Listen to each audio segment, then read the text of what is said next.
ലൈവിൽ അനീഷ് അനുമോളെ തേച്ചൊട്ടിച്ചു എന്ന് വേണമെങ്കിൽ പറയാം. കാരണം കഴിഞ്ഞ ദിവസം അനുമോൾ കിച്ചണിൽ നിന്ന് ഇറങ്ങിപ്പോയല്ലോ.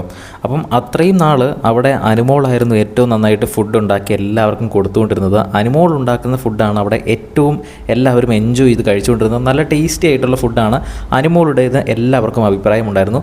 അനീഷും പലതവണ പ്രശംസിച്ചിട്ടുണ്ട് അനുമോൾ ഉണ്ടാക്കിയ ഭക്ഷണമാണ് ഏറ്റവും നല്ലതെന്ന്. പക്ഷേ ഇപ്പോൾ ക്യാപ്റ്റൻസി നോമിനേഷൻസ് നടക്കുന്ന സമയത്ത് അനീഷ് നെവിനെ നോമിനേറ്റ് ചെയ്യുന്നു.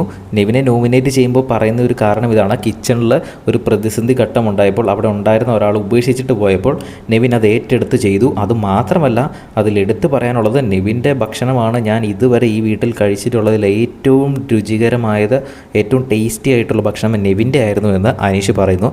ഇത് പറയുമ്പം ബിഗ് ബോസ് അനുമോളെ ഇങ്ങനെ സൂം ചെയ്ത് കാണിക്കുന്നുണ്ട്. അനുമോൾക്ക് അത് ഒട്ടും ഇഷ്ടപ്പെട്ടിട്ടില്ല എന്ന് നമുക്ക് ആ ഒരു ഫേസിൻ്റെ എക്സ്പ്രഷൻ കണ്ടു കഴിഞ്ഞാൽ നമുക്ക് മനസ്സിലാക്കാം.